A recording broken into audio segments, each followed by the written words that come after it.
ህወሓት ለትግራይ ህዝብ የክተት ጥሪ ያቀረበ ለጦርነት ሙሉ ዝግጅት መጨረሱንም ይፋ አድርጓል። ወልቃይት ካልተመለሰ እዋጋለው ሲልም ከሰላም ይልቅ ጸባጫሪነት የተጫነው አቋሙን በይፋ አውጇል። ትዕግስታችን አብቅቷል፣ ጦሩ በተጠንቀቁ ነው፣ ትዕዛዝ እየጠበቀ ነው፣ ህዝቡም ላይቀሬ ፍልሚያ ይዘጋጅ ሲል ለህዝቡ የጦርነት ግብዣ አቅርቧል። ህወሓት ይህን አቋም በአሁኑ ሰዓት ያስተጋባው በሻዕቢያ ትዕዛዝ እንደሆነ ከክልሉ የወጡ መረጃዎች አረጋግጧል። ጉዳዩን በዝርዝር እናስደምጣችኋለን። ኢሳያስ አፈወርቂ የሚታመን መሪ አይደለም ሲሉ የአሜሪካው አምባሳደር ተናገሩ። ከዚህ ቀደም በቅርቡ ኢሳያስ እንደ መንግስቱ ኃይለማርያም ከሀገር ይፈረጥጣል ከስልጣንም ይወገዳል የሚል ጠንካራ አስተያየት የሰነዘሩት አምባሳደሩ በአስመራ ከኢትዮጵያ ጋር የነበራቸውን ውይይት አስታውሰው ሰውየው የሚታመን አይደለም ሲሉ ከባድ ዘለፋን ሰንዝረዋል። ከዚህ በተጨማሪ ትራምፕ ሊያደርጉ የሚችሉት ትልቁ ነገር ጠቅላይ ሚኒስትር አብይና ፕሬዝደንት ሲሲ ስምምነት ላይ ከደረሱ ዋይት ሃውስን ጠርተው ፎቶ መነሳትና ሰነድ ላይ መፈረም ብቻ ነው የሚል ጉዳይም አንስተዋል። የአምባሳደሩን አስተያየት በስፋት እናስደምጣችኋለን። ራሻ እጅ ብቻ የሚገኘው ድሮን ኢትዮጵያ እጅ ገባ።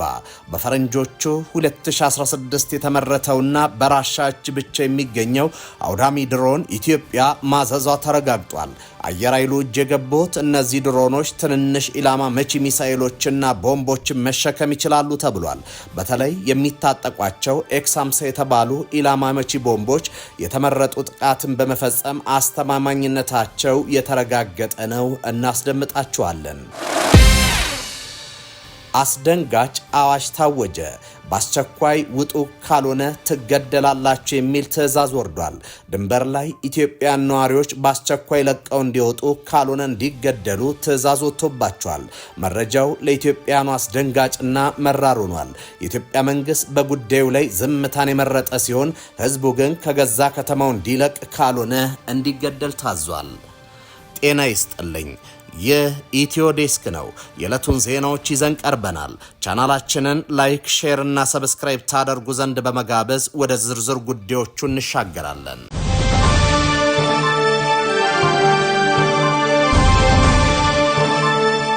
ራሻ እጅ ብቻ የሚገኘው ድሮን ኢትዮጵያ እጅ ገባ።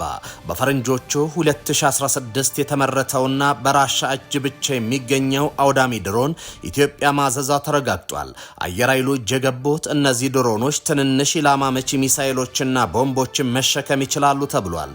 በተለይም የሚታጠቋቸው ኤክስ50 የተባሉ ኢላማ መቺ ቦምቦች የተመረጠ ጥቃት በመፈጸም አስተማማኝነታቸው የተረጋገጠ ነው። በአሁኑ ወቅት የድሮን ቴክኖሎጂ እጅግ ተራቋል።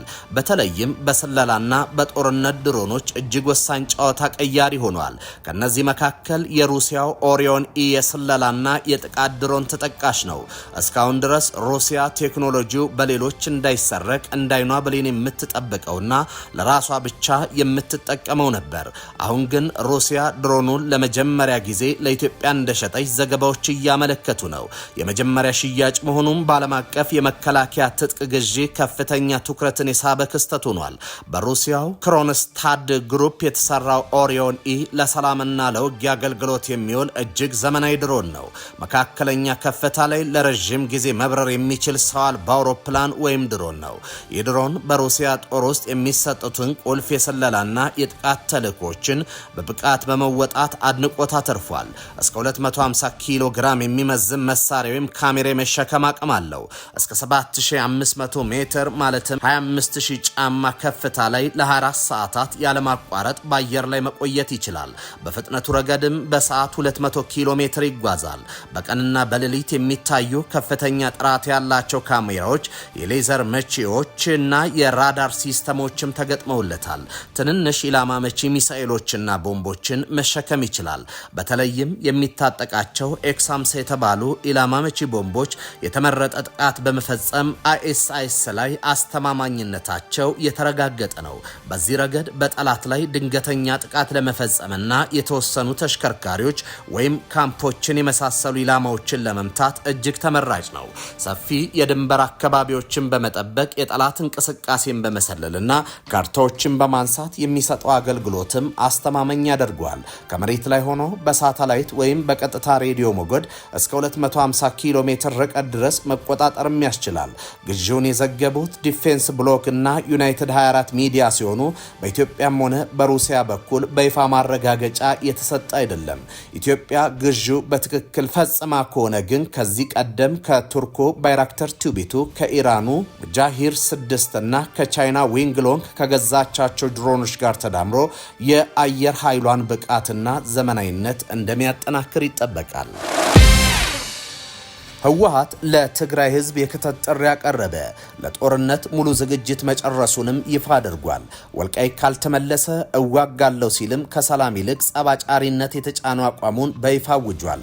ትዕግስታችን አብቅቷል፣ ጦሩ በተጠንቀቅ ሆኖ ትዕዛዝ እየጠበቀ ነው፣ ህዝቡም ላይቀሬው ፍልሚያ ይዘጋጅ ሲል ለህዝቡ የጦርነት ግብዣ አቅርቧል። ህወሓት ይህንን አቋም በአሁኑ ሰዓት ያስተጋባው በሻዕቢያ ትዕዛዝ እንደሆነ ከክልሉ የወጡ መረጃዎች አረጋግጠዋል።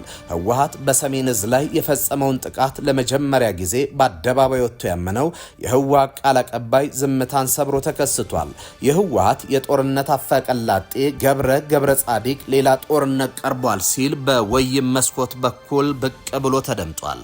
የህወሓት ትዕግስት ገደብ አለው፣ ወታደር ኃይሉም በተጠንቀቁ ነው እየጠበቀ ነው ሲል ዛሬም የህወሓትን የጦርነት እቅድ አጋልጧል። ከ4 ዓመት በፊት ህወሓት ሰሜን ዕዝን ማጥቃቱን ተከትሎ ህወሓት ጦርነቱን እንዳልከፈተ በወቅቱ ሲያስተባብል እንደነበርም ይታወሳል።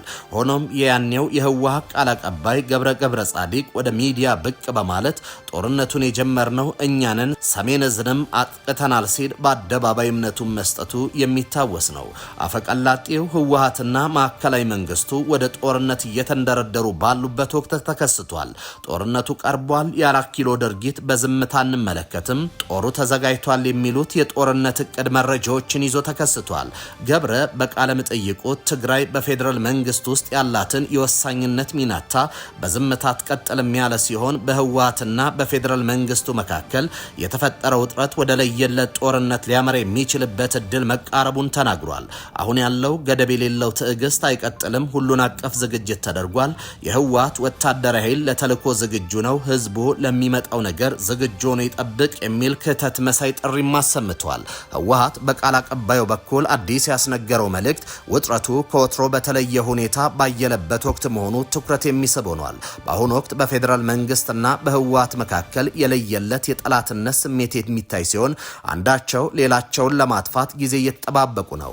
ከዚህ በተጨማሪ ሁለቱ ኃይሎች አንዳቸውን ጠላት በሚል ፈርጀዋል። ባለፈው ጥቅምት ወር ፊልድ ማርሻል ብርሃኑ ጁላ የሰሜን ዕዝ መታሰቢያ ዝግጅት ላይ ባደረጉት ንግግር ይህ ቡድን ካንሰር ነው፣ ከኢትዮጵያ መወገድ አለበት ሲሉ ንግግር ማድረጋቸው ይታወሳል። በአንጻሩ ህወሓት በተደጋጋሚ በሚያወጣቸው መግለጫዎችና ወታደራዊ መኮንኖቹ በሚያደርጓቸው ንግግሮች ብልጽግናን እንደ ጠላት መፈረጁን ሲናገር ይታያል።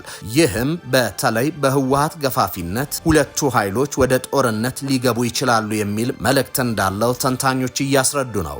ከሻዕቢያ ጋር ወታደራዊ ቅንጅት የፈጠረው ህወሓት ጥቃትን ለመክፈት የቀበረውን ከባድ መሳሪያ ከማውጣት አንስቶ ጸረ ድሮን መሳሪያ እንደታጠቀ ጭምር መነገሩ ይታወሳል። ቃል አቀባዩ ስለ ህወሓት ወታደራዊ ቁመና በሰጡት ማብራሪያ ማናቸውንም ግዳጅ ለመፈጸም በተጠንቀቅ መቆሙን አመላክቷል። ቃል አቀባዩ በህወሓት ወታደራዊ ኃይል ላይ የሚሰነዘሩ የስም ማጥፋት ዘመቻዎች ትግራይን በማዳከም ላይ የተመሰረቱ ናቸው ሲል ክስ አሰምተዋል።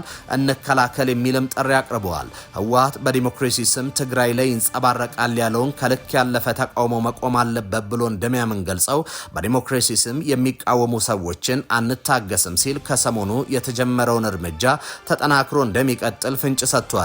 የህወሓት ወታደራዊ ኃይል ከሰሞኑ በመስመር ልዩነት ተቃውሞ ያነሱ እንደ ብርጋዴር ጀነራል ጎሽ ገብረ ያሉ የራሱን ሰዎች ማሰሩ ይታወሳል። እንዲሁም ከሻዕቢያ ጋር በህዝብ ለህዝብ ግንኙነት ስም የጀመረውን ጽምዶ ወደ ወታደራዊ ቅንጅት ከማደጉ በፊት ዋና የነበረውን አክቲቪስት በተመሳሳይ ተቃውሞ ማሰሩ የሚታወስ ነው።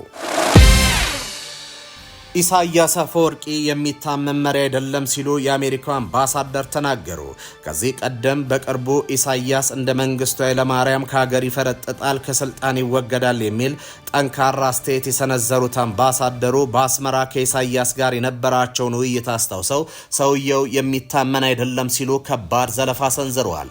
ከዚህ በተጨማሪ ትራምፕ ሊያደርጉ የሚችሉት ትልቁ ነገር ጠቅላይ ሚኒስትር አብይና ፕሬዝደንት ሲሲ ስምምነት ላይ ከደረሱ ዋይት ሀውስን ጠርተው ፎቶ መነሳትና ሰነድ ላይ መፈረም ብቻ ነው የሚል ጉዳይም አንስተዋል። የቀድሞ በኢትዮጵያ አሜሪካ አምባሳደር ቲቦር ናሽ በወቅታዊ ቀጠናዊ ጉዳዮች ላይ ቃለ መጠይቅ ሰጥተዋል። አምባሳደሩ ከሪፖርተር እንግሊዘኛው ጋር ባደረጉት ሰፊ ቆይታቸው ስለ ኤርትራና አሜሪካ ግንኙነት፣ ስለ ሶማሌላንድ እውቅና፣ ትራምፕ ግድቡን በተመለከተ ስለያዙት አቋም ሀሳባቸውን አጋርተዋል። አሜሪካና ኤርትራ ግንኙነታቸውን ሊያሻሽሉ ይችሉ እንደሆነ የተጠየቁት አምባሳደሩ የሚሆን አይደለም ሲሉ ነባሬ ሁኔታዎችን አያይዘው ተናግሯል። እኔ ረዳት ሚኒስትር በነበርኩበት ጊዜ አስመራ ሄጄ ከፕሬዝደንት ኢሳያስ ጋር ጥሩ ውይይት አድርገን ነበር። ግንኙነቱን ለማሻሻል ብዙ እርምጃዎች አቅርበን በፈገግታ ተለያይተናል። ሆኖም ኤርትራውያኑ መልሰው አላነጋገሩንም። መለስ ዜናዊ በአንድ ወቅት እንዳለኝ ኢሳያስ በንጋታው ጠዋት ተነስቶ እስኪወስን ድረስ ምን እንደሚያደርግ አታውቅም። ስለዚህ በዋሽንግተንና በአስመራ መካከል ግንኙነት ይሻሻላል የሚል ምንም ተስፋ የለኝም በማለት አቋማቸውን አሳውቀዋል። አምባሳደሩ በዚህ ቃለ መጠይቅ ትራምፕ ከሰሞኑ በግድቡ ዙሪያ እያራመዱ ስላለው አቋም ተጠይቋል።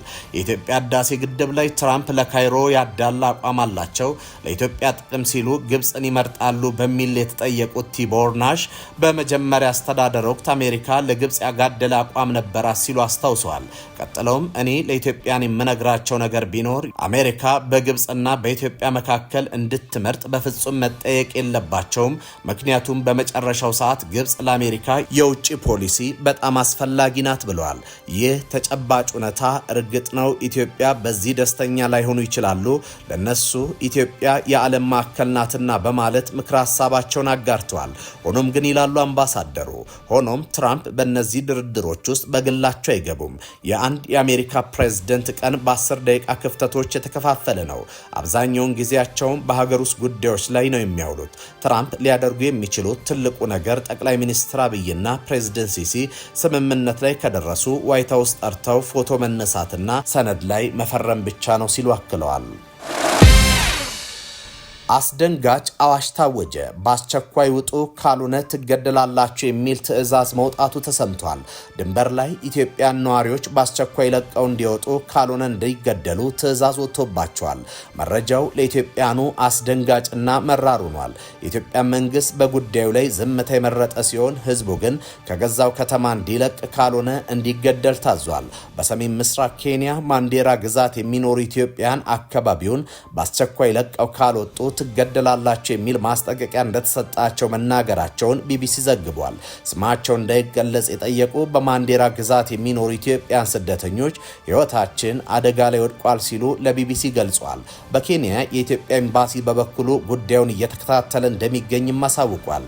ቢቢሲ ካነጋገራቸው ኢትዮጵያን አንደኛው የሁለት ልጆች አባት ሲሆን በማንዴራ ለ8 ዓመት እንደኖረ ተናግሯል። ሞተር ገዝተን ሆቴል ከፍተን እየሰራን ነበር፣ መነሻውን ግን አናውቅም። ኢትዮጵያ የሆኑ ሁሉ ይውጡ ብለው ተነሱ ብሏል። ኢትዮጵያው ስደተኛ ይውጡ ብለው ቢተውን ጥሩ ነበር፣ ግን ዝም ብለው እያሰሩና ብር እየተቀበሉ ነው። በፖሊስ መኪና መጥተው ከታክሲ ውስጥ እያፈሱ እየወሰዱ ነው። በጣም ተቸግረናል ሲልም አክሏል። ኢትዮጵያዊ የሚያግዘን ሰው አጥተናል በማለትም ያሉበትን ሁኔታ ይገልጻል። በርካታ ኢትዮጵያን በማንዴራ ግዛት በተለያዩ ስራዎች ተሰማርተው እንደሚኖሩ የሚናገረው ነዋሪ የኢትዮጵያን ቁጥር በ10 ሺዎች ይገመታል ብሏል። ኢትዮጵያን አንፈልግም ይውጡልን፣ አገራችንን እየወረሱ ነው ብለው የተነሱት የሚለው ስደተኛው ስለ ጉዳዩ ማብራሪያ ለመጠየቅ ቢሞክርም የአገር ሽማግሌዎችን ጠይቁ የሚል ምላሽ እንደተሰጣቸው ገልጿል። ከኢትዮጵያኑ መካከል የተወሰኑት ወደ አገር ሽማግሌዎች ሲሄዱ ደግሞ እናንተ ማየት አንፈልግም፣ አገራችንን ለቃችሁ ውጡ እንደተባሉም አክሏል። በማንዴራ ግዛት በተደረጉ ስብሰባዎች ላይ ኢትዮጵያን ስደተኞች በሞተር ሳይክል የማጓጓዝና የሆቴል ሰርፍ መሰማራታቸውን በመጥቀስ እኛ ምን ሰርተን እንብላ የሚል ቅሬታ መነሳቱን ገልጿል። በማንዴራ ግዛት ከሚኖሩ ኢትዮጵያን አብዛኞቹ ከወላይታ ዞንና ኦሮሚያ ክልል አካባቢዎች መሰደዳቸውን ቢቢሲ ያነጋገራቸው ነዋሪዎች ይገልጻሉ። ሌላ ቢቢሲ ያነጋገረው ኢትዮጵያዊ ስደተኛ በበኩሉ የአሁኑ የውጡልን ዘመቻ የተጀመረው ባለፈው ሳምንት ኢትዮጵያዊ መገደሉን ተከትሎ ነው ብሏል። የኢትዮጵያዊን አስክሬን ወደ አገር ቤት ለመላክም አልፈቀዱልንም ሲል ነዋሪ ይገልጻል። ኢትዮጵያዊ ስደተኛ ቡራቡር የሚባል አካባቢ እንደተገደለ ጠቅሶ የተገደለበት ጥይት ከሰውነቱ ወጥቷል የሚል ምላሽ እንደተሰጣቸውና የአስክሬን ምርመራ ሳይደረግ እንደቀረም ተናግሯል። በዚያው አካባቢ የሚኖሩ ኢትዮጵያን ከቀበሩት በኋላ ኢትዮጵያንን አንፈልግም ለቀው ይውጡልን የሚል ዘመቻ መነሳቱንም ገልጿል። ኢትዮጵያን ከማንዴራ ግዛት ለቀው እንዲወጡ የተቀመጠው ቀነ ገደብ ጥር 5 እንደሆነ የተናገረው ነዋሪው ከዚህ በኋላ በአካባቢው የሚገኙ ስደተኞች በድንጋይ ቀጥቀጠው ይገደሉ የሚል ዘመቻ መከፈቱን ይናገራል። ኢትዮጵያን ስደተኞች ከማንዴራ ግዛት ለቀው ይውጡ፣ ካልወጡ ግን ይገደላሉ የሚለው የአገር ሽማግሌዎች ውሳኔን የሚል ነገር መስማታቸውን የተናገረው ነዋሪ ድምፅ ማጉያ መኪና ላይ ተጭኖ እየዞረ ጭምር ውጡልን የሚል ዘመቻ እየተላለፈ መሆኑን ለቢቢሲ አስረድቷል። ተመልካቾች ለሰዓቱ የነበሩን ዜናዎች እኚህ ነበሩ። በያላችሁበት ሰናይ ጊዜ